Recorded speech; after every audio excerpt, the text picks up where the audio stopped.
FIDE Candidates 2022 round number 8 is in the books. We're going to talk about the odds going into this round. We're going to look at all 4 games, and then we're going to talk about the odds going into round number 9. I'm National Master Matt Jensen, owner of Chess Goals, where we have a chess improvement YouTube channel and website, chessgoals.com. All right, let's start with the odds going into the round. We see it's kind of a 2-horse race. Nepomniachtchi with a score of +4 and Caruana with a score of +3. The rest of the players are all kind of lingering down here towards the bottom, below 5% chance to win the event. The first game to finish was Jan Nepomniachtchi with the white pieces against Ding Liren with the black pieces. In this game, Ding Liren was interviewed afterwards, and he said that Jan played super solid with the white pieces, and it was very difficult for him to play for the win, but he was trying to play for the win. So keep an eye on the clocks here. We get a 4 knights opening out of the king pawn. Not real typical at the top levels. Now we see d4. So this is transposing into a Scotch opening. This is an opening that we have a course on at Chess Goals. Our 1e4 course recommends playing the Scotch. But this move order is just slightly different because the knight's already out on c3. So we see this trade, bishop d3. Both players are still sitting around an hour and 59 minutes. This is all book theory. Queen to f3 by Jan. And just keep an eye on the clock. So we're still in theory. These players are very comfortable here. But slowly here, Ding Liren starts to spend a little bit more time trying to see if he can create anything. Puts a rook on the b file, pressures b2. Jan plays solid though, knight d1 defending. After h6, we see these trades, and now we get this imbalance, bishop pair against bishop and knight, with some ugly pawns for Ding Liren. But I have to give Ding credit here because he is trying to play for the win. He's using a little bit more time than Nepo. Nepo is, really just blitzing out his moves at this point. 2.5 minutes spent on 15 moves. There's no increment. He's just blitzing. Ding Liren is trying to play for the win, but Nepo is super solid here. So now we see the knight and bishop trade off. There was really nothing else to do because this knight is just a monster here, forking the bishop, pawn on h6. After the trade, we have opposite colored bishops with rooks on the board. And if either side has the advantage, it has to favor white slightly because of these double pawns for black and the extra pawn islands. So white has 2 pawn islands. There's one here on the queen side, one on the king side. Black has 1, 2, 3, 4. So pawn islands are pawns that are separated by open files. And the files are these vertical rows. So if either side has the advantage, it's Jan here, the white pieces. And Jan doesn't play for the win. He's very content just trading everything off. Really nothing exciting is happening here. And once the rook starts swapping, we get an opposite colored bishop endgame with pawns. This is move 32. It went 5 more moves and the players agreed to a draw. So the leader, Jan Nepomniachtchi, stays in the lead with a +4 score after this game. Ding Liren still at -1, playing a pretty solid tournament, but really hasn't had any good chances to play for a win yet. Now we see Rapport with the white pieces against Duda with the black pieces. This game gets crazy, much more exciting than the first game. So we have a king pawn opening. This is a Petrov that actually turns into a 2 knights. We just saw the 2 knights.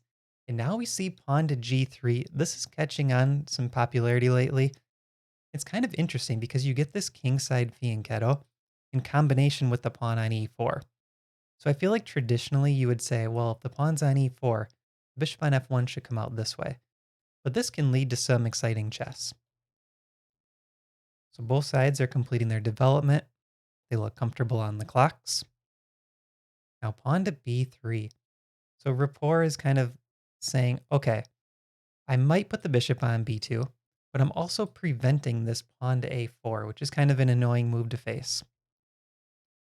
And look at what Rapport is doing, playing very solid. h3 prevents knight to g4, and then on the next move he brings the bishop out. a3. It's almost like a hippo defense, except he has the pawn up on e4, so there is a pawn on the 4th rank. But essentially very solid by white. Duda's position is also pretty solid. And if you look at the clocks, Rapport is spending a lot more time than Duda at this point. Okay, so we see a couple trades, and now we get the first major imbalance. We have the double pawns on the e file. Sometimes the double pawns can be a weakness, but they can also open up files for your pieces. So in this case, we have the F file open for Rapport. That might give him some attacking chances. But if you look at the eval bar, the engine says minus 0.95. That's an advantage for black, almost a one pawn advantage. The engine really likes Duda's position here. On to b5, that's the top move. On to g4. What I love about Rapport is he plays aggressively in almost every game. He's just a really exciting player to watch, and he has a 2760 rating. Like, we don't see this type of chess at that Super GM level. Rook a7, queen g3, pawn to h5 by Duda. Computer still likes it. But at this point, knight to h7 is the strongest move. That keeps that kind of 0.8 advantage for black. Instead, Duda plays h4, and Rapport responds correctly, grabbing the pawn. And now the engine is saying that that black advantage has shrunk down to about 0.3. So that advantage is slipping a little bit for black. And now Rapport is up a pawn. So it's up to Duda to find that compensation for the pawn. And here he wins it back with knight takes g5. So pretty much there wasn't really any good way for Rapport to hold the pawn. Knight takes g5, and then the knight goes back. Now at this point, we're looking at equal material, and now there's two files open for Rapport. And the chess.com commentators were saying that they kind of liked white's attacking chances here, even though the engine says 0.3 advantage for black. So bishop takes h3. This is a really cool in-between move, rook to g1. It's quite a bit stronger than just taking that bishop first, because that gives black time to play rook e6, block the g file. Rook to g1 immediately threatens checkmate. There's no rook to g6. So black has to play this tricky move, knight to g5. The other option would be g6, but then this pawn is kind of an anchor for the h-pawn to attack. That's a very scary move to play. I would probably consider queen to f6 myself, but then that queen might be harassed soon with rook to f1. So it's a tough decision. Duda decides to use tactics to try to solve this knight g5. After h takes g, retreats his bishop. So now we have the bishop for knight imbalance, and the half-open file for Rapport is the F file, and the open file is the H file. So he has both of those files to work with. But if the queens and the rooks come off the board, those double pawns could become a liability for white. So that's the imbalance we're looking at here. Rook g2 played. Queen f3, so a little bit of maneuvering. Now we see the idea with rook to g2 and queen f3. Rook on h1. So Rapport is setting up his pieces on all three files on the king side. Everything is pointing at the black king. And Duda hasn't done anything to create counterplay. So if we go back a couple of moves here, there were two blunders in a row by Duda. The computer is saying that black should play queen to e7. And this is pretty deep. Rook to e7 is a mistake, I believe, because it cuts off the defense of the queen. So we actually want this queen to be able to come over here, help defend the king side.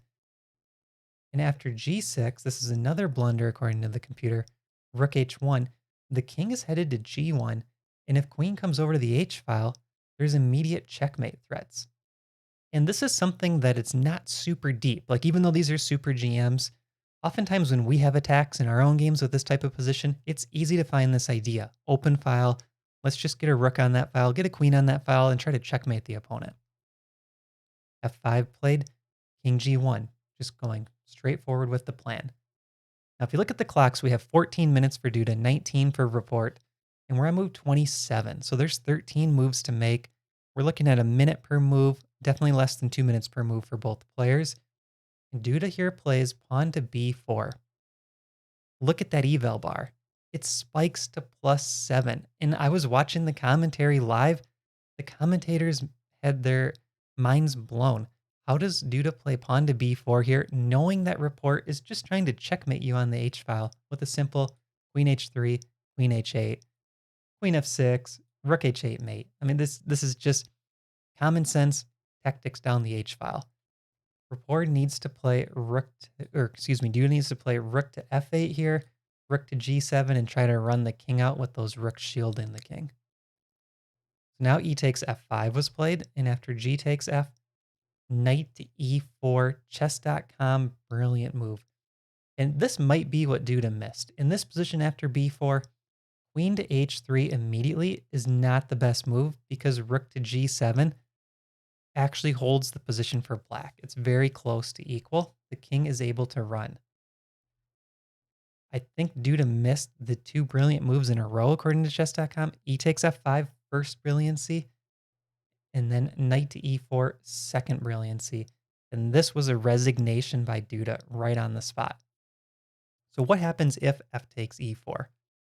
Now there's queen to h5, and the idea is like we talked about, queen to h8, queen to f6, and rook to h8 mate.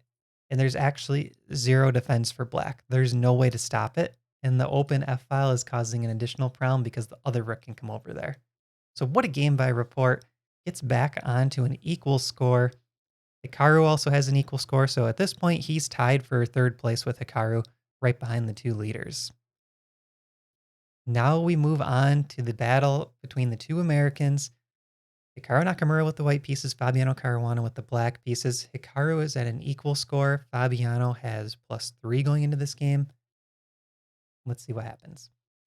Another king pawn opening. Now we see a Roy Lopez. And this is kind of like a more mainline looking Roy Lopez. And what I like about this game is even though Fabiano has the black pieces, he plays very aggressively, and he's going to build a massive pawn center. So here's the first cool part. Knight takes f2. Fabiano goes for this trade, 2 minor pieces for a rook and pawn. We are all taught, after we learn the point values of the pieces, we're all taught that the knight and bishop are almost always stronger than the rook and pawn. Even though we're trading 6 points for 6 points, 2 pieces are almost always better than 1, meaning knight and bishop are almost always better than a rook, even with that extra pawn on the rook side. So Fabiano goes for this. We see the engine eval, 0.45 for white. And in the next couple moves, Fabiano builds this massive center. Look at these pawns. b5, d5, e5, bishop on f5, knight on c6, queens up on d6. Rook on a8 is ready to come into the game. Rook on f8 on the open file. He's playing super aggressively. Fabiano is playing for the win. And both players here, 16 moves in, they're in theory. We have an hour 57 for Fabi, hour 58 for Hikaru.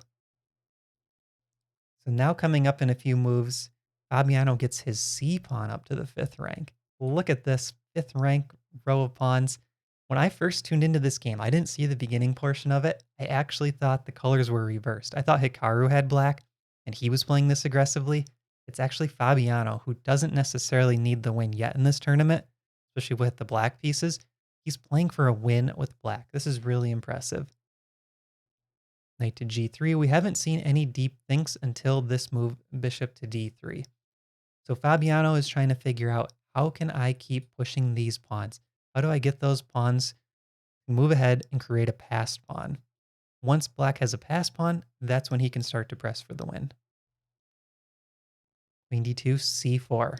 I like this pawn structure. Nice pawn chain for black, locking out that bishop on b3. He retreats to d1. Now we see rook to d7 and doubling of the rooks on the f-file. Fabi is just improving every piece.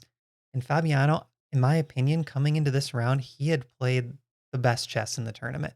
Nepomniachtchi is also playing really well. And I would say Hikaru is kind of third in terms of how well they're playing. But Fabiano has just been extremely accurate and precise.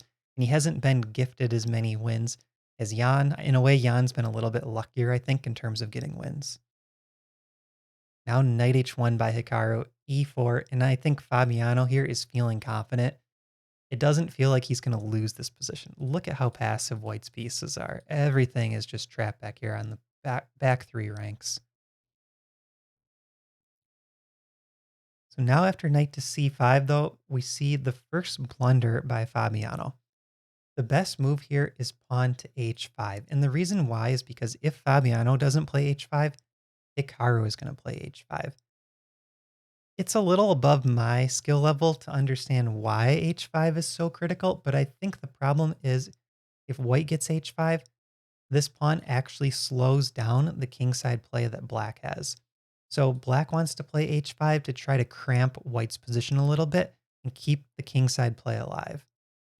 So Hikaru does find this move. He takes advantage of Fabi's blunder, knight c5. At this point, we're looking at a 2-point advantage for white. So all of a sudden, the tables are turned. Hikaru is the one playing for the win. Queen to d6, bishop to g4. Great move according to chess.com. Put the bishop here, eyeing the e6 square. It's also kind of just an annoyance because it controls a few of the squares for this knight on c5, because currently the knight is running into its own pieces.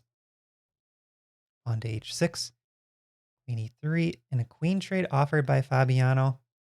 The strongest move here according to the engine is bishop to f5. This is pretty deep. I think Hikaru's decision, trade the queens, makes a lot of sense to me.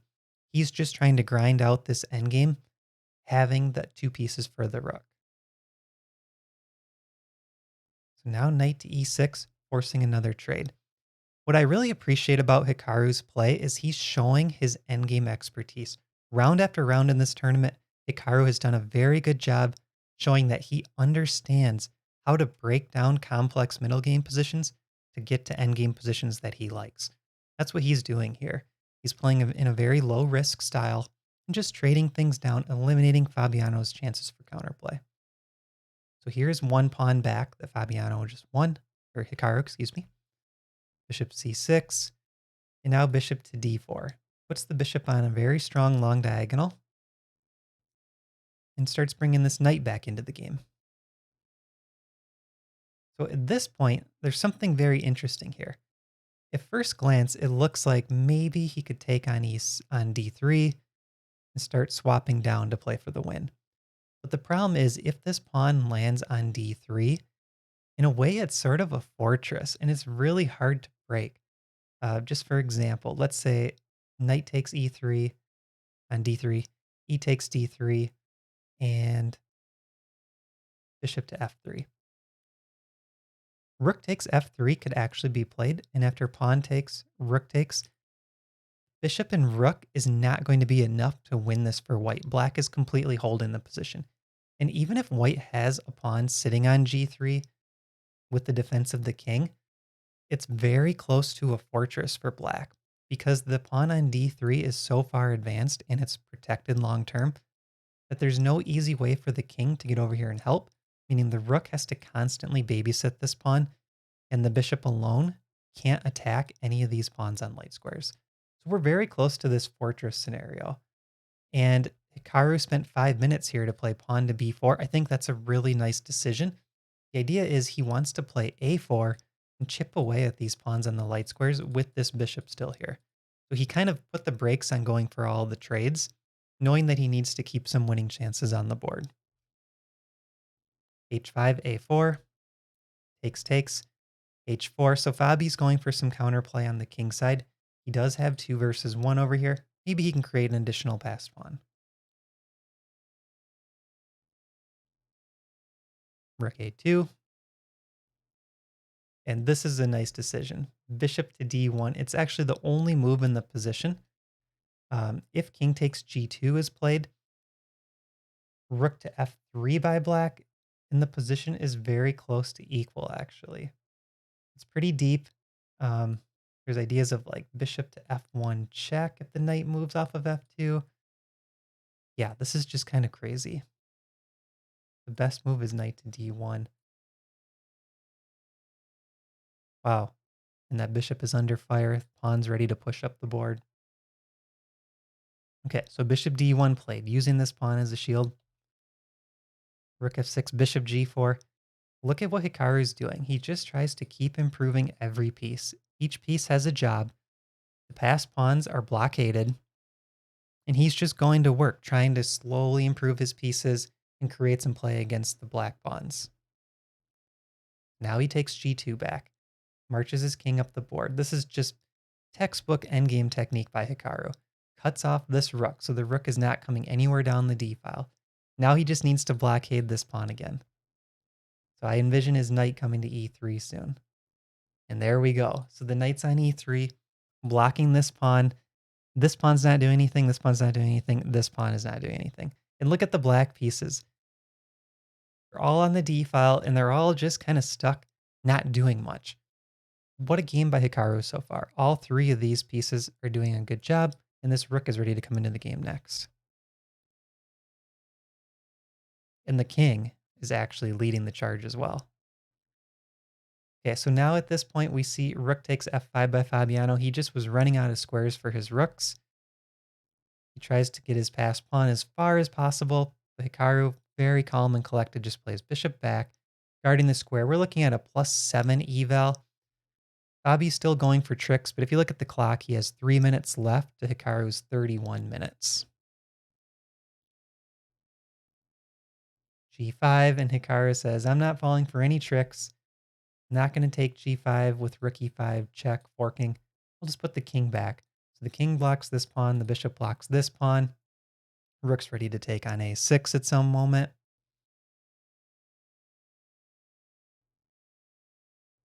And coming up here, there's a slip up by Hikaru. They're repeating a little bit. Knight to E3. This was Fabi's chance to come back into the game if he finds rook to H1,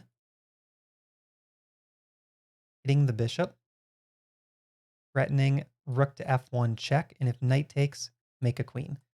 So the only move here for white to try to hold the edge is knight to G2, and now there's pawn to G4, and white is a little bit stuck here. Fabiano missed this opportunity. He played rook to F6 check again, and Hikaru did not allow any advantage after this. Knight to G2, playing super solid with the king active. Maneuvers his knight back to E1 so that the bishop is now free to roam. And he loves this bishop getting active, especially on D4. At this point, knight F3, there was a resignation by Fabiano. The pawn on G5 is falling, and Hikaru is holding everything else in the position just like he has been. Now we're going to go down to extra knight for white against one pawn, and the pawns are all going to get picked off. Fabiano knew the writing was on the wall. Clock situation. Hikaru's got the position under full control with 37 minutes left. Fabiano resigns. So we're looking at now a +1 for Hikaru in the tournament and down to a +2 for Caruana, with Nepomniachtchi still at +4. And as of this recording, this game, Alireza Firouzja against Timur Radjabov, is still going on. And they are currently at move number 72. But if we look at the analysis, this position has been very equal most of the game. So I'm going to go through it pretty quickly and show where white's largest chances for an advantage have been. I think Firouzja is playing a really good game. Radjabov is holding steady. So we get this kind of Joko piano structure. And here we see again this imbalance of the double pawns, but the half open F file for black. Eval's around 0.2 advantage for white.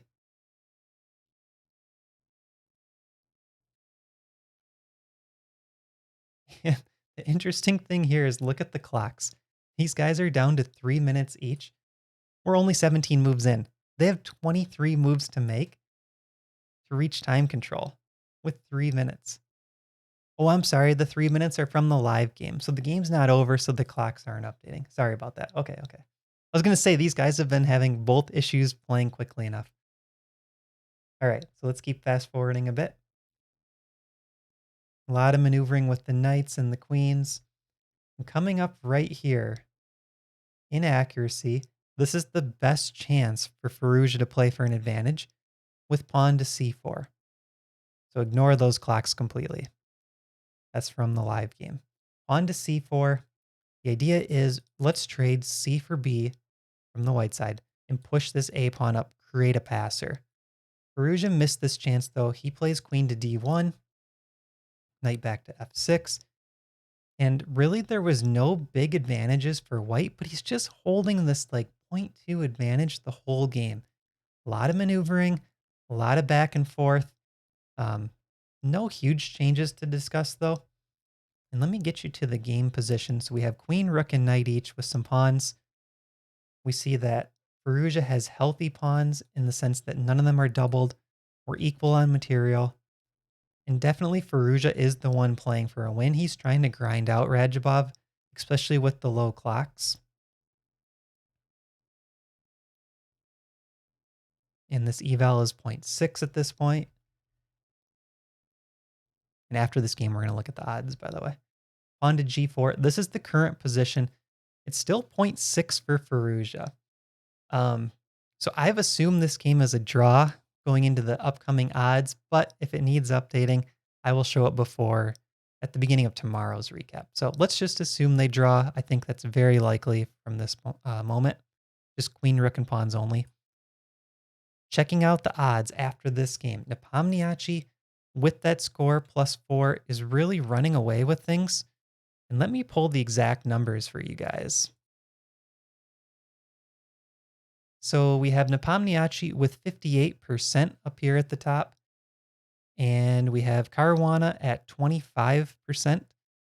So he's right around where he started the tournament.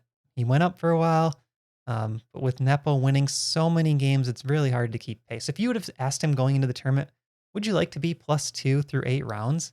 I'm sure he would have taken that all day long. Just in this case, someone else is +4.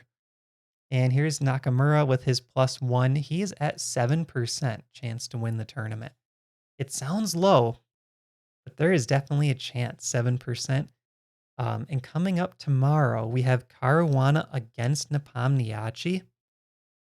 I think this is a massive matchup, and Caruana actually has the white pieces. So if Caruana beats Nepomniachtchi tomorrow, then both those players will be on a score of +3.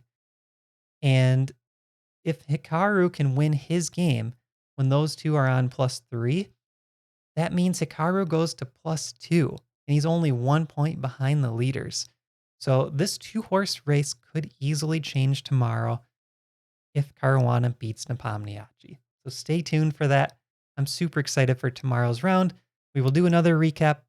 Thanks for watching, and check out the links in the description. We have Chess Goals courses on sale during the candidates, 25% off with a money-back guarantee if you're not happy with the purchase. All right, I'll see you for tomorrow's recap. Thanks for watching.